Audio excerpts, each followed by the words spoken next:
الحمد لله رب العالمين الرحمن الرحيم مالك يوم الدين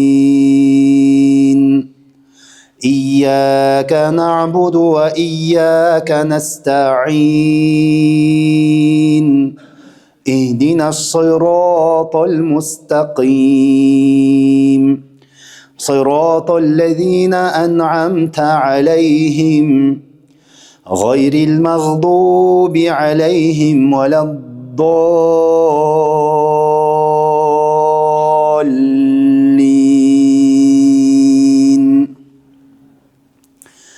واكتب لنا في هذه الدنيا حسنة وفي الآخرة إنا هدنا إليك قال عذابي أصيب به من أشاء ورحمتي وسعت كل شيء فسأكتبها للذين يتقون ويؤتون الزكاة والذين هم بآياتنا يؤمنون الذين يتبعون الرسول النبي الأمي الذي يجدونه مكتوبا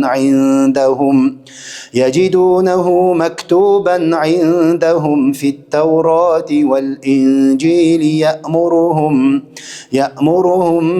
بالمعروف وينهاهم عن المنكر ويحل لهم الطيبات ويحرم عليهم الخبائث ويضع عنهم إصرهم والأغلال التي كانت عليهم فالذين آمنوا به وعزروه ونصروه واتبعوا النور الذي أنزل معه أولئك هم المفلحون قل يا أيها الناس إني رسول الله إليكم جميعا الذي له ملك السماوات والأرض لا إله إلا هو يحيي ويميت فآمنوا بالله ورسوله النبي الأمي الذي يؤمن بالله وكلماته واتبعوه لعلكم تهتدون ومن قوم موسى أمة يهدون بالحق وبه يعدلون وقطعناهم 12 أسباطا أمما وأوحينا إلى موسى إذ استسقاه قومه أن اضرب بعصاك الحجر فانبجست منه 12 عينا قد علم كل أناس مشربهم وظللنا عليهم الغمام وأنزلنا عليهم المن والسلوى كلوا من طيبات ما رزقناكم وما ظلمونا ولكن كانوا أنفسهم يظلمون وإذ قيل لهم اسكنوا هذه القرية وكلوا منها حيث شئتم وقولوا حطة وادخلوا الباب سجدا نغفر لكم خطيئاتكم سنزيد المحسنين فبدل الذين ظلموا منهم قولا غير الذي قيل لهم فأرسلنا عليهم رجزا من السماء بما كانوا يظلمون واسألهم عن القرية التي كانت حاضرة البحر إذ يعدون في السبت إذ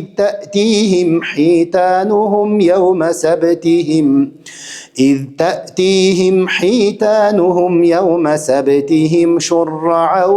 ويوم لا يسبتون لا تأتيهم كذلك نبلوهم بما كانوا يفسقون وإذ قالت أمة منهم لم تعظون قوما الله مهلكهم أو معذبهم عذابا شديدا قالوا معذرة إلى ربكم ولعلهم يتقون فلما نسوا ما ذكروا به أنجينا الذين ينهون عن السوء وأخذنا الذين ظلموا بعذاب بئيس بما كانوا يفسقون فلما عتوا عما نهوا عنه قلنا لهم كونوا قردة خاسئين وإذ تأذن ربك ليبعثن عليهم إلى يوم القيامة من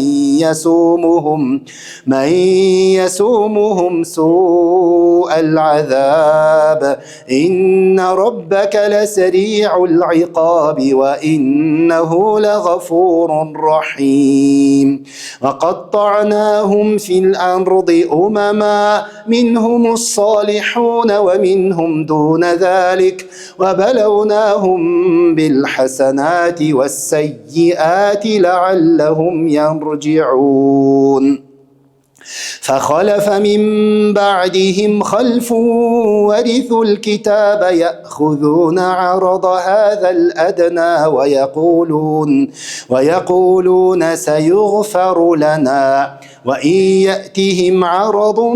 مثله يأخذوه ألم يؤخذ عليهم ميثاق الكتاب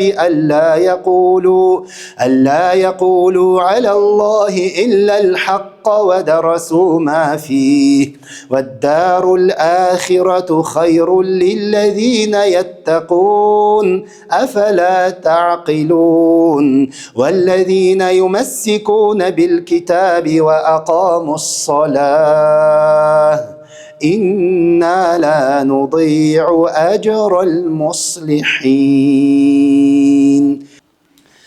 وإذ نتقنا الجبل فوقهم كأنه ظلة وظنوا أنه واقع بهم خذوا ما آتيناكم بقوة واذكروا ما فيه لعلكم تتقون وإذ أخذ ربك من بني آدم من ظهورهم ذريتهم وأشهدهم على أنفسهم ألست بربكم قالوا بلى شهدنا أن تقولوا يوم القيامة إنا كنا عن هذا غافلين أو تقولوا إنما أشرك آباؤنا من قبل وكنا ذرية من بعدهم أفتهلكنا بما فعل المبطلون وكذلك نفصل الآيات ولعلهم يرجعون واتل عليهم نبأ الذي آتيناه آياتنا فانسلخ منها فأتبعه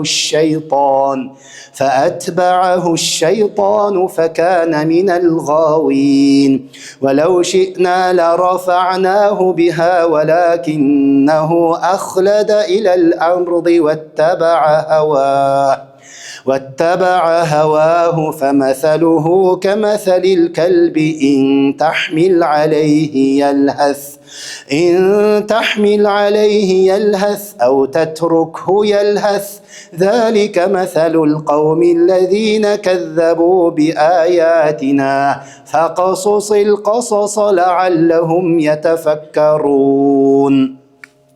ساء مثلا القوم الذين كذبوا بآياتنا وأنفسهم كانوا يظلمون. من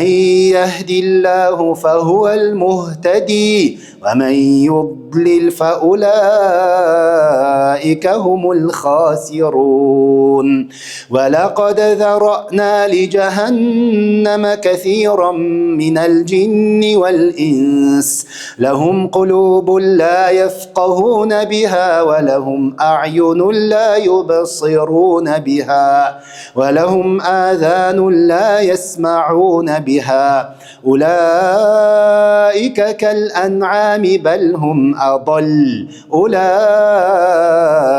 هم الغافلون. ولله الأسماء الحسنى فادعوه بها وذروا الذين يلحدون في أسمائه سيجزون ما كانوا يعملون. وممن خلقنا أمة يهدون بالحق وبه يعدلون. والذين كذبوا بآياتنا سنستدرجهم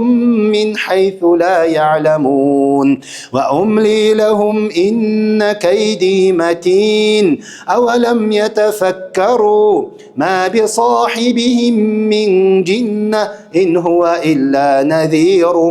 مبين. أولم ينظروا في ملكوت السماوات والأرض وما خلق الله من شيء وأن عسى أن يكون قد اقترب أجلهم فبأي حديث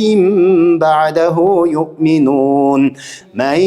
يضلل الله فلا هادي له ويذرهم في طغيانهم يعمهون. يسألونك عن الساعة أيان مرساها قل إنما علمها عند ربي لا يجليها لوقتها إلا هو ثقلت في السماوات والأرض لا تأتيكم إلا بغتة يسألونك كأنك حفي عنها قل إنما علمها عند الله ولكن أكثر الناس لا يعلمون. قل لا أملك لنفسي نفعا ولا ضرا إلا ما شاء الله. قل لا أملك لنفسي نفعا ولا ضرا إلا ما شاء الله ولو كنت أعلم الغيب لاستكثرت من الخير وما مسني السوء إن أنا إلا نذير وبشير لقوم يؤمنون. هو الذي خلقكم من نفس واحدة وجعل منها زوجها ليسكن إليها فلما تغشاها حملت حملا خفيفا فمرت به فلما أثقلت دعوا الله ربهما لئن آتيتنا صالحا لنكونن من الشاكرين فلما آتاهما صالحا جعلا له شركاء فيما آتاهما فتعالى الله عما يشركون. أيشركون ما لا يخلق شيئا وهم يخلقون ولا يستطيعون لهم نصرا ولا أنفسهم ينصرون وإن تدعوهم تدعوهم إلى الهدى لا يتبعوكم سواء عليكم أدعوتموهم أم أنتم صامتون إن الذين تدعون من دون الله عباد أمثالكم فدعوهم فليستجيبوا لكم إن كنتم صادقين ألهم أرجل يمشون بها أم لهم أيدي يبطشون بها أم لهم أعين يبصرون بها أم لهم آذان يسمعون بها قل ادعوا شركاءكم ثم كيدون فلا تنظرون إن ولي الله الذي نزل الكتاب وهو يتولى الصالحين والذين تدعون من دونه لا يستطيعون نصركم ولا أنفسهم ينصرون وإن تدعوهم إلى الهدى لا يسمعوا وتراهم ينظرون إليك وهم لا يبصرون خذ العفو وأمر بالعرف وأعرض عن الجاهلين وإما ينزغنك من الشيطان نزغ فاستعذ بالله إنه سميع عليم إن الذين اتقوا إذا مسهم طائف من الشيطان تذكروا فإذا هم مبصرون وإخوانهم يمدونهم في الغي ثم لا يقصرون وإذا لم تأتهم بآية قالوا لولا اجتبيتها قل إنما أتبع ما يوحى إلي من ربي هذا بصائر من ربكم وهدى ورحمة لقوم يؤمنون وإذا قرئ القرآن فاستمعوا له وأنصتوا لعلكم ترحمون واذكر ربك في نفسك تضرعا وخيفة ودون الجهر من القول بالغدو والآصال ولا تكن من الغافلين إن الذين عند ربك لا يستكبرون عن عبادته ويسبحونه وله يسجدون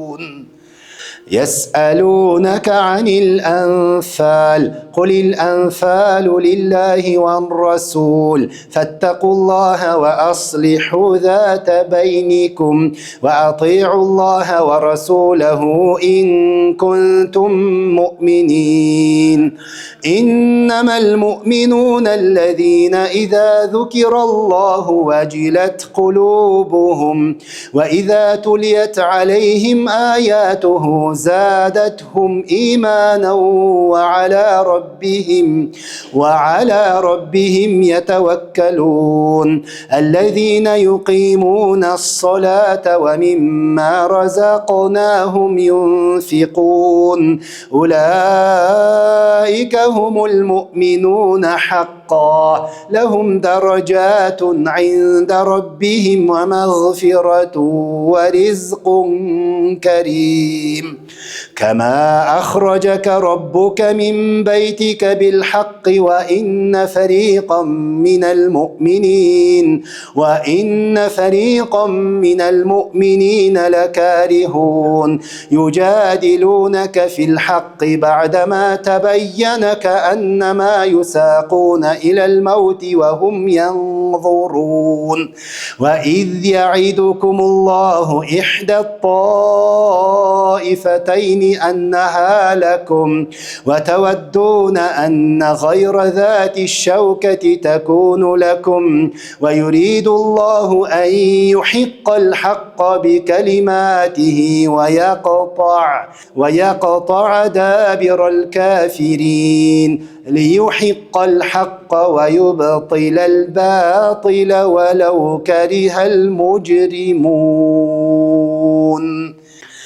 إذ تستغيثون ربكم فاستجاب لكم أني ممدكم ب1000 من الملائكة مردفين وما جعله الله إلا بشرى ولتطمئن به قلوبكم وما النصر إلا من عند الله إن الله عزيز حكيم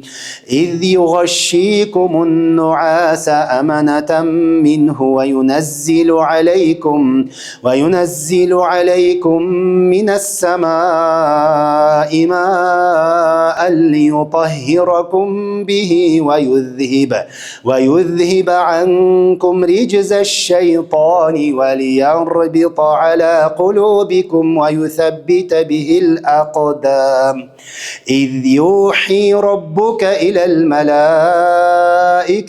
أني معكم فثبتوا الذين آمنوا سألقي في قلوب الذين كفروا الرعب فاضربوا فوق الأعناق واضربوا منهم كل بنان ذلك بأنهم شاقوا الله ورسوله ومن يشاقق الله ورسوله فإن الله شديد العقاب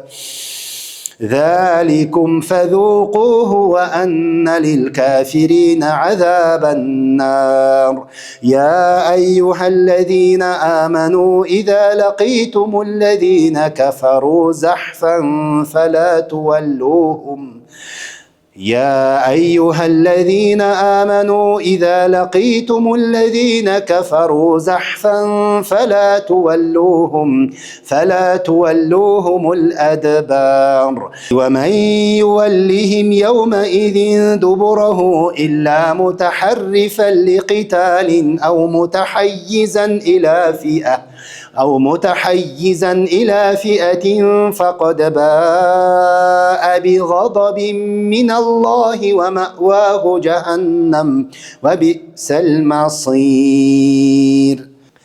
فلم تقتلوهم ولكن الله قتلهم وما رميت إذ رميت ولكن الله رمى وليبلي المؤمنين منه بلاء حسنا إن الله سميع عليم ذلكم وأن الله موهن كيد الكافرين إن تستفتحوا فقد جاءكم الفتح وإن تنتهوا فهو خير لكم وإن تعودوا نعد ولن تغني عنكم فئتكم شيئا ولو كثرت وأن الله مع المؤمنين يا أيها الذين آمنوا أطيعوا الله ورسوله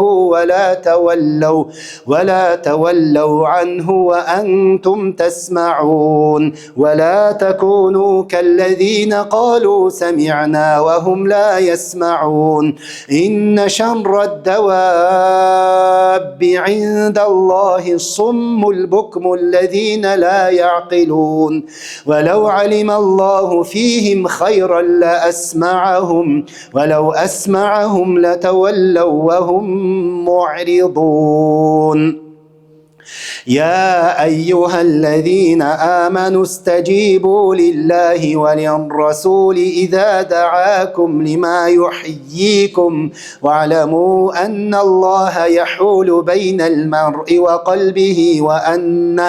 وأنه إليه تحشرون واتقوا فتنة لا تصيبن الذين ظلموا منكم خاصة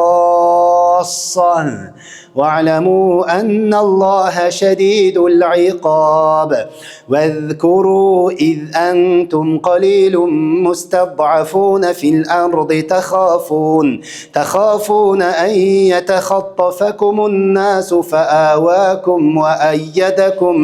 وأيدكم بنصره ورزقكم من الطيبات لعلكم تشكرون. يا أيها الذين آمنوا لا تخونوا الله والرسول وتخونوا أماناتكم وأنتم تعلمون. واعلموا أنما أموالكم وأولادكم فتنة وأن الله عنده أجر عظيم. يا أيها الذين آمنوا إن تتقوا الله يجعل لكم فرقانا ويكفر عنكم سيئاتكم ويغفر لكم والله ذو الفضل العظيم. وإذ يمكر بك الذين كفروا ليثبتوك أو يقتلوك أو يخرجوك ويمكرون ويمكر الله والله خير الماكرين. وإذا تتلى عليهم آياتنا قالوا قد سمعنا لو نشاء لقلنا مثل هذا إن هذا إلا أساطير الأولين. وإذ قالوا اللهم إن كان هذا هو الحق من عندك فأمطر علينا حجارة من السماء أو ائتنا بعذاب أليم. وما كان الله ليعذبهم وأنت فيهم وما كان الله معذبهم وهم يستغفرون. وما لهم ألا يعذبهم الله وهم يصدون عن المسجد الحرام وما كانوا أولياءه وما لهم ألا يعذبهم الله وهم يصدون عن المسجد الحرام وما كانوا أولياءه إن أولياؤه إلا المتقون ولكن أكثرهم لا يعلمون. وما كان صلاتهم عند البيت إلا مكاء وتصدية فذوقوا العذاب بما كنتم تكفرون. إن الذين كفروا ينفقون أموالهم ليصدوا عن سبيل الله فسينفقونها ثم تكون عليهم حسرة ثم يغلبون والذين كفروا إلى جهنم يحشرون ليميز الله الخبيث من الطيب ويجعل الخبيث بعضه على بعض فيركمه جميعا فيجعله في جهنم أولئك هم الخاسرون. قل للذين كفروا إن ينتهوا يغفر لهم ما قد سلف وإن يعودوا فقد مضت سنة الأولين. وقاتلوهم حتى لا تكون فتنة ويكون الدين كله لله فإن انتهوا فإن الله بما يعملون بصير. وإن تولوا فاعلموا أن الله مولاكم نعم المولى ونعم النصير. واعلموا أنما غنمتم من شيء فأن لله خمسه وللرسول ولذي القربى واليتامى والمساكين وابن السبيل إن كنتم آمنتم بالله وما أنزلنا على عبدنا يوم الفرقان يوم التقى الجمعان والله على كل شيء قدير. إذ أنتم بالعدوة الدنيا وهم بالعدوة القصوى والركب أسفل منكم ولو تواعدتم لاختلفتم في الميعاد ولكن ليقضي الله أمرا كان مفعولا ليهلك من هلك عن بينة ويحيى من حي عن بينة وإن الله لسميع عليم. إذ يريكهم الله في منامك قليلا ولو أراكهم كثيرا لفشلتم ولتنازعتم في الأمر ولكن الله سلم إنه عليم بذات الصدور. وإذ يريكموهم إذ التقيتم في أعينكم قليلا ويقللكم في أعينهم ليقضي الله أمرا كان مفعولا وإلى الله ترجع الأمور. يا أيها الذين آمنوا إذا لقيتم فئة فاثبتوا واذكروا الله كثيرا لعلكم تفلحون. وأطيعوا الله ورسوله ولا تنازعوا فتفشلوا وتذهب ريحكم واصبروا إن الله مع الصابرين. ولا تكونوا كالذين خرجوا من ديارهم بطرا ورئاء الناس ويصدون عن سبيل الله والله بما يعملون محيط. وإذ زين لهم الشيطان أعمالهم وقال لا غالب لكم اليوم من الناس وإني جار لكم فلما تراءت الفئتان نكص على عقبيه وقال إني بريء منكم إني أرى ما لا ترون إني أخاف الله والله شديد العقاب. إذ يقول المنافقون والذين في قلوبهم مرض غر هؤلاء دينهم ومن يتوكل على الله فإن الله عزيز حكيم. ولو ترى إذ يتوفى الذين كفروا الملائكة يضربون وجوههم وأدبارهم وذوقوا عذاب الحريق ذلك بما قدمت أيديكم وأن الله ليس بظلام للعبيد. كدأب آل فرعون والذين من قبلهم كفروا بآيات الله فأخذهم الله بذنوبهم إن الله قوي شديد العقاب. ذلك بأن الله لم يك مغيرا نعمة أنعمها على قوم حتى يغيروا ما بأنفسهم وأن الله سميع عليم. كدأب آل فرعون والذين من قبلهم كذبوا بآيات ربهم فأهلكناهم بذنوبهم وأغرقنا آل فرعون وكل كانوا ظالمين. إن شر الدواب عند الله الذين كفروا فهم لا يؤمنون الذين عاهدت منهم ثم ينقضون عهدهم في كل مرة وهم لا يتقون. فإما تثقفنهم في الحرب فشرد بهم من خلفهم لعلهم يذكرون وإما تخافن من قوم خيانة فانبذ إليهم على سواء إن الله لا يحب الخائنين.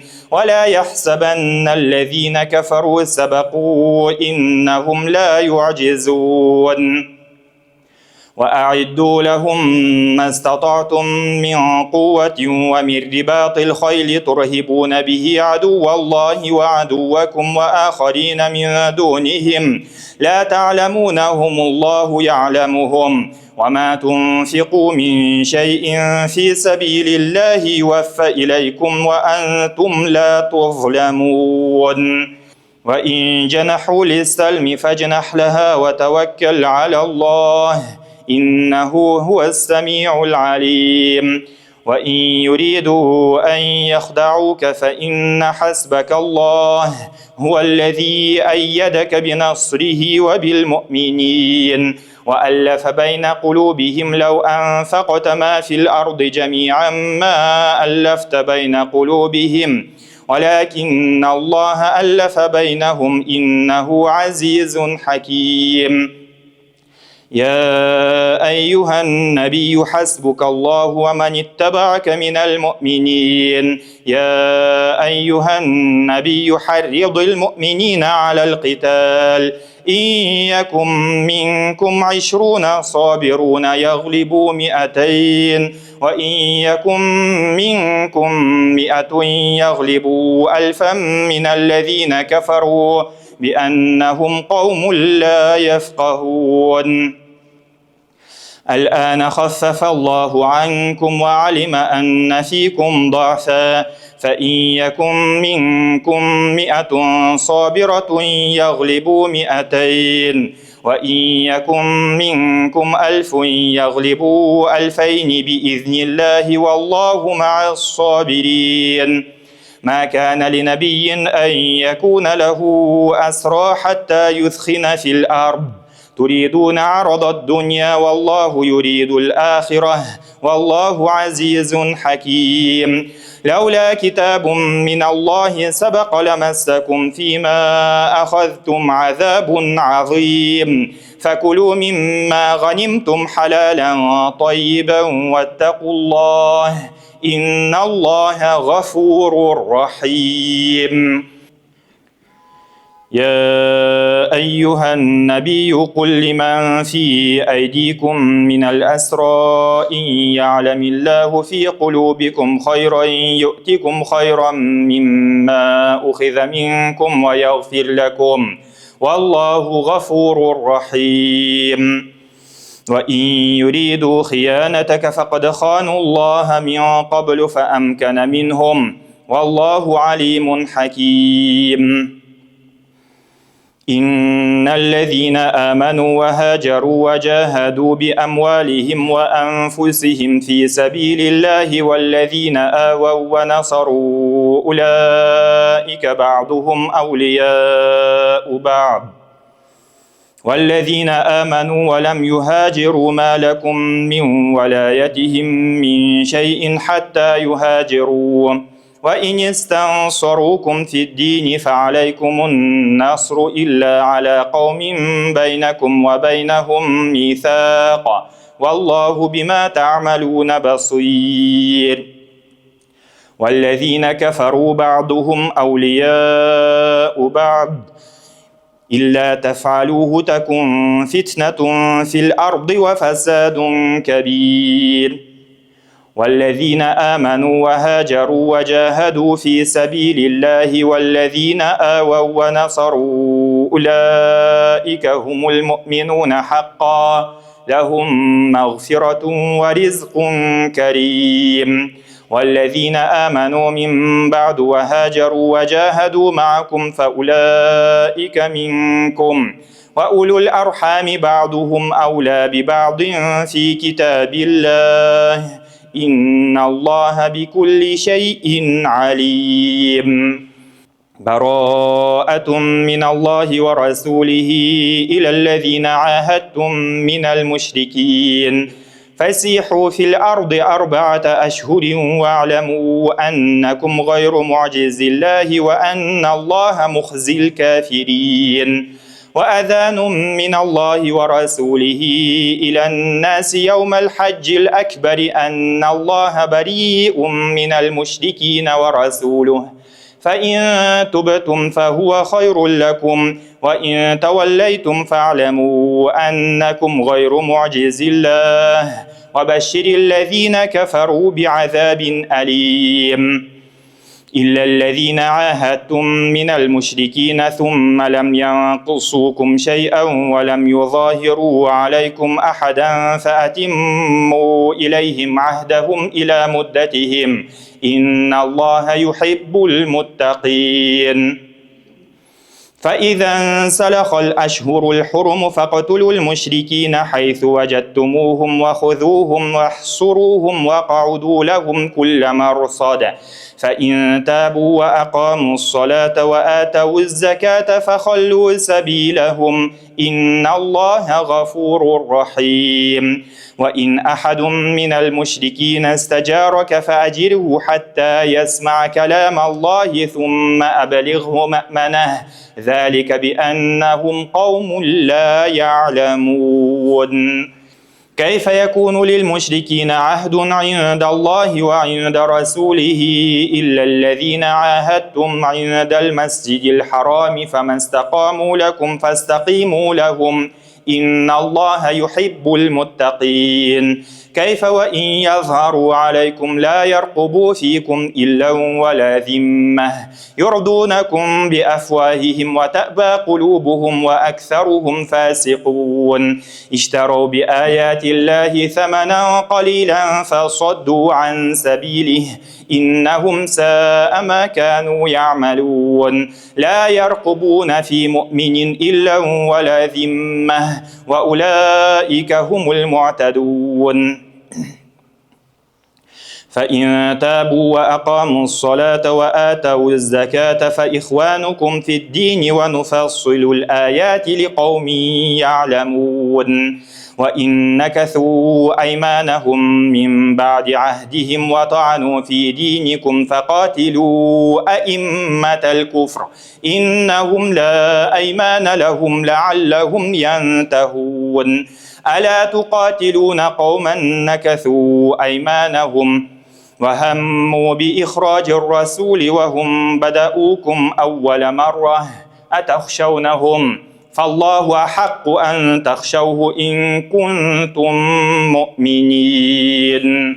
قاتلوهم يعذبهم الله بأيديكم ويخزهم وينصركم عليهم ويشفي صدور قوم مؤمنين ويذهب غيظ قلوبهم ويتوب الله على من يشاء والله عليم حكيم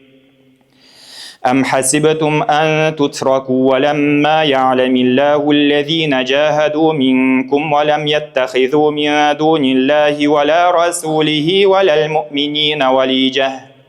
والله خبير بما تعملون ما كان للمشركين أن يعمروا مساجد الله شاهدين على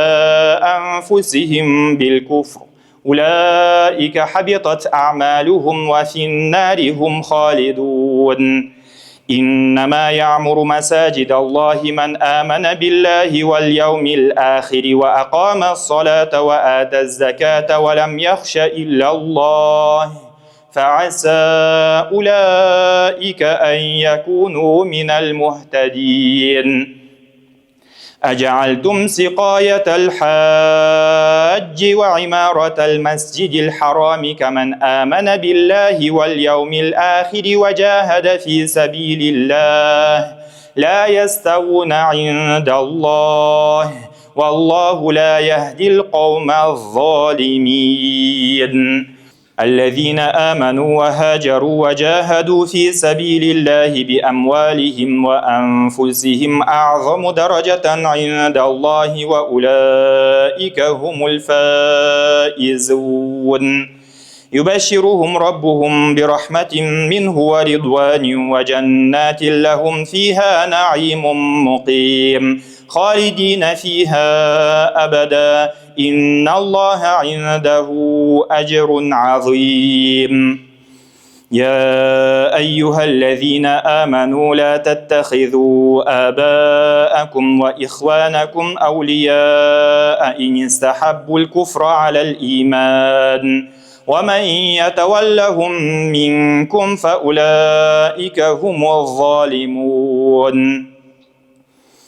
قل إن كان آباؤكم وأبناؤكم وإخوانكم وأزواجكم وعشيرتكم وأموال اقترفتموها وتجارة تخشون كسادها ومساكن ترضونها ومساكن ترضونها أحب إليكم من الله ورسوله وجهاد في سبيله فتربصوا حتى يأتي الله بأمره والله لا يهدي القوم الفاسقين.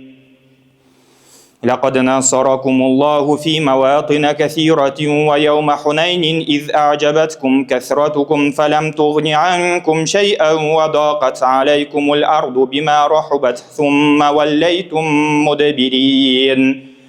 ثم أنزل الله سكينته على رسوله وعلى المؤمنين وأنزل جنودا لم تروها وعذب الذين كفروا وذلك جزاء الكافرين ثم يتوب الله من بعد ذلك على من يشاء والله غفور رحيم.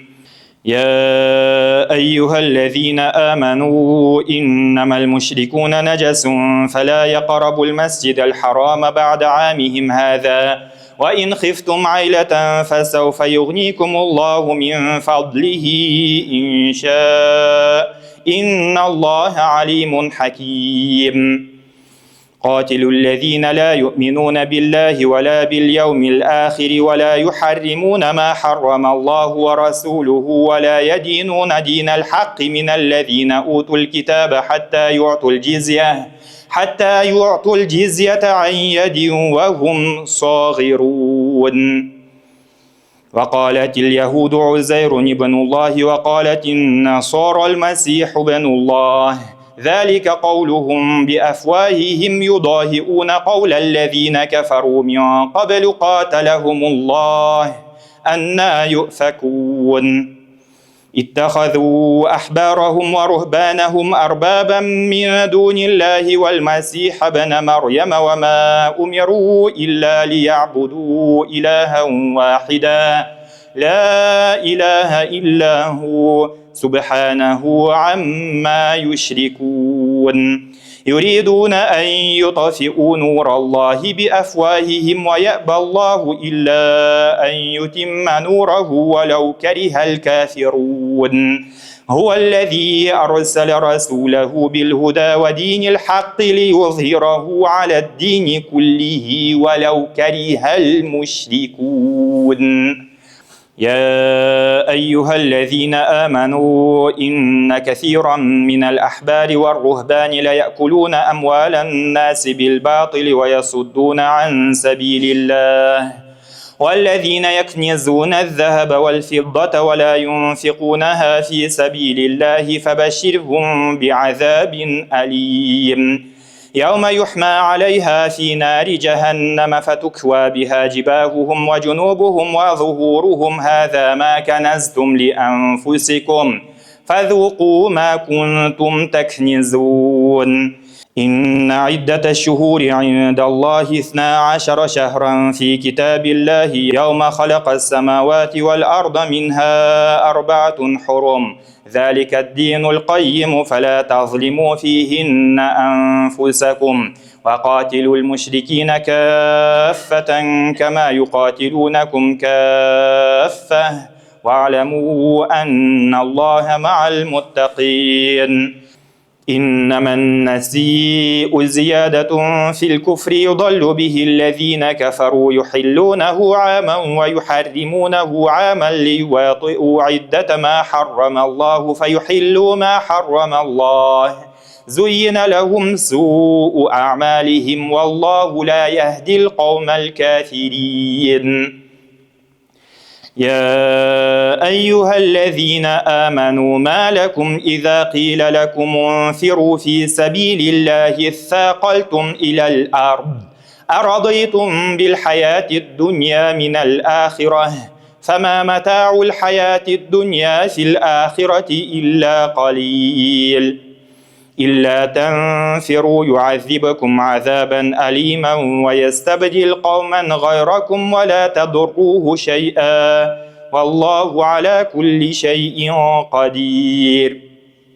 إلا تنصروه فقد ناصره الله إذ أخرجه الذين كفروا ثاني اثنين إذ هما في الغار إذ يقول لصاحبه لا تحزن إن الله معنا فأنزل الله سكينته عليه وأيده بجنود لم تروها وجعل كلمة الذين كفروا السفلى وكلمة الله هي العليا والله عزيز حكيم.